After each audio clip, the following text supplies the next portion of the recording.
وہ جی ابو لہب نے خوشی منائی تھی ولادت کی، یہ دلیل ہے۔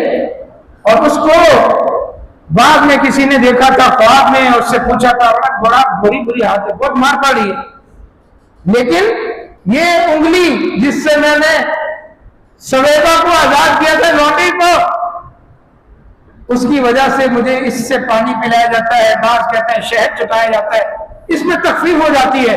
تو دیکھو جی، ایک کافر نے جو اللہ کے نبی پر ایمان نہیں لایا، اس نے آپ کی ولادت کی خوشی منائی، لونڈی کو آزاد کیا۔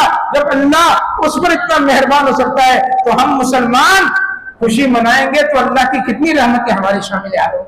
نعرہ تکبیر اللہ اکبر، نعرہ رسالت یا رسول اللہ۔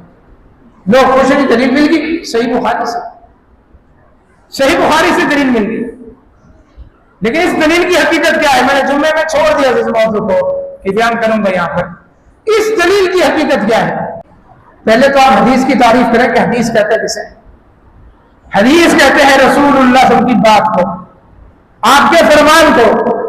یہ حدیث کہتے ہیں اللہ کے نبی صلی اللہ علیہ وسلم کے فعل کو۔ صحابی کہتے ہیں میں نے آپ کو کرتا ہوا دیکھا، آپ یہ کر رہے تھے۔ حدیث کہتے ہیں تقریری حدیث، اللہ کے نبی کے سامنے کام ہوا، آپ خاموش رہے، آپ نے اس کام سے منع نہیں کیا، اس کو مقرر فرما دیا، یہ تقریری حدیث ہوگی۔ یہ ابو لہب والی روایت کون سی حدیث کی قسم ہے؟ کون سی حدیث کی قسم ہے؟ پہلے تو پتہ بھی نہیں ہوگا ان بیچاروں کو کہ صحیح بخاری میں یہ ہے کہاں، امام بخاری لائے کیوں؟ اس لیے کہ یہ صرف اہل الحدیث الحمدللہ جانتے ہیں کہ امام بخاری حدیث کہاں لائے، کس باب کے تحت لائے، کیوں لائے، یہ کہاں موجود ہوگا، یہ اہل الحدیث کا خاصہ ہے۔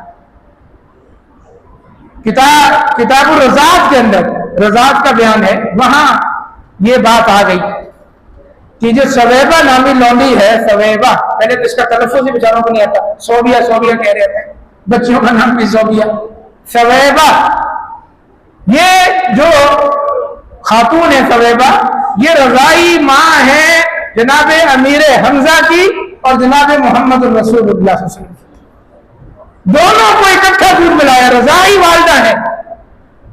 اللہ کے نبی کے ہم عمر تھے آپ کے چچا سیدنا امیر حمزہ، تو امیر حمزہ نے سویبا کا دودھ پیا اور رسول اللہ صلی اللہ علیہ وسلم نے بھی سویبا کا دودھ پیا۔ یہ لونڈی تھی، ابو لہب کی تھی۔ اللہ کے نبی صلی اللہ علیہ وسلم یتیم پیدا ہوئے، دنیا میں آمد سے قبل والد کا انتقال ہو گیا تھا۔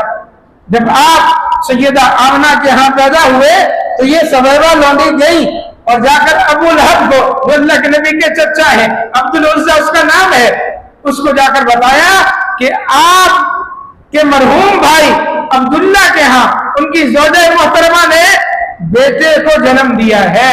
یہ باقاعدہ الفاظ ہے، آپ کے ہاں بھتیجا پیدا ہوا ہے۔ رسول اللہ کا نام نہیں، اس لیے تو اس وقت کوئی نہیں جانتا تھا کہ آپ اللہ کے رسول ہیں۔ دنیا میں تشریف لائے تھے محمد بن عبداللہ کی حیثیت سے، سب کو یہی پتا تھا، وہ تو اللہ کے علم میں تھا۔ آپ نے فرمایا میں اللہ کے علم میں، ابھی آدم کا اللہ تعالیٰ نے وجود نہیں بنایا تھا، ابھی آدم گوندے ہوئے گارے کے اندر تھے، مٹی کے اندر تھے، روح نہیں آئی تھی، میں اللہ کے علم میں اس وقت بھی نبی تھا۔ اللہ کو تو سب پتا تھا میں نے کس کو نبی بنانا ہے، کون پہلا کون آخری، کون پہلا انسان کون آخری انسان، کون نیک کون بدبخت، اللہ تعالیٰ کے ساری باتیں اللہ کے علم میں تھی، تو اللہ کے علم میں وہ اس وقت بھی نبی تھا۔ لیکن جب دنیا میں آپ آئے تو آپ کو اللہ تبارک و تعالیٰ نے محمد بن عبداللہ کی حیثیت سے بھیجا، اور اس حیثیت سے جا کر سویبا نے ابو لہب کو بتایا کہ تمہارے مرحوم بھائی عبداللہ کے یہاں بیٹا ہوا ہے، تمہارا بھتیجا پیدا ہوا ہے، تو اس نے ایسے اشارہ کر کے سویبا کو آزاد کر دیا۔ اب یہ حدیث ہے، حدیث کی کون سی تعریف اس پر صادق آتی ہے؟ امام بخاری نے کہا قال عروہ، عروہ فرماتے ہیں، کون؟ عروہ ابن زبیر، وہ فرماتے ہیں وَسَوَيْبَةُ مَوْلَاتُ أَبِي لَهْبٍ كَانَ أَبُو لَهْبٍ أَعْتَقَهَا، ابو لہب نے اس کو آزاد کیا تھا۔ یہ عروہ ابن زبیر کا ایک قول ہے، اور امام بخاری نے یہ قول بغیر سند کے صحیح بخاری میں نقل کیا ہے، بغیر سند۔ عروہ ابن زبیر صحابی بھی نہیں ہے، تابعی ہیں، 21 ہجری میں پیدا ہوئے، 21 ہجری میں سیدنا فاروق اعظم کے دور خلافت میں، اور ابو لہب کب مرا ہے؟ سن 2 ہجری۔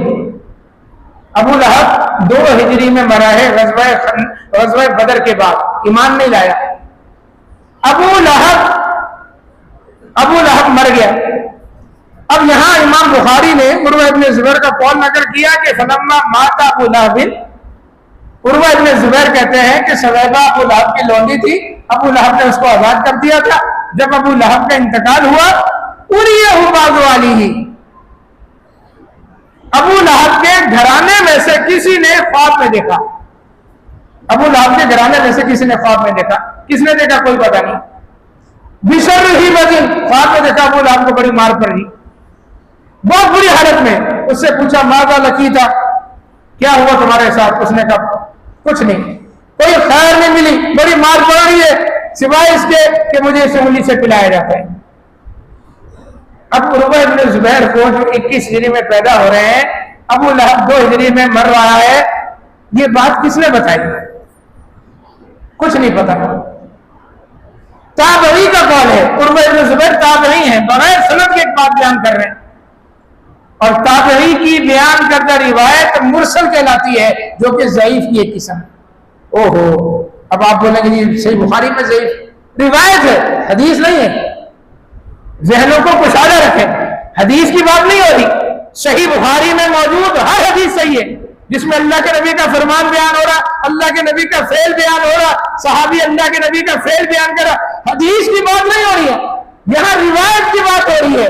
صحیح بخاری کے اندر یہ روایت ہے, عروہ ابن زبیر کا قول ہے, ایک تاریخی بات انہوں نے بیان کی ہے, جو صحیح بھی ہو سکتی ہے, غلط بھی ہو سکتی, اور غلط ہے اس لیے کہ اس کی سند نہیں ہے, غلط ہے, مرسل روایت ہے, ضعیف روایت ہے.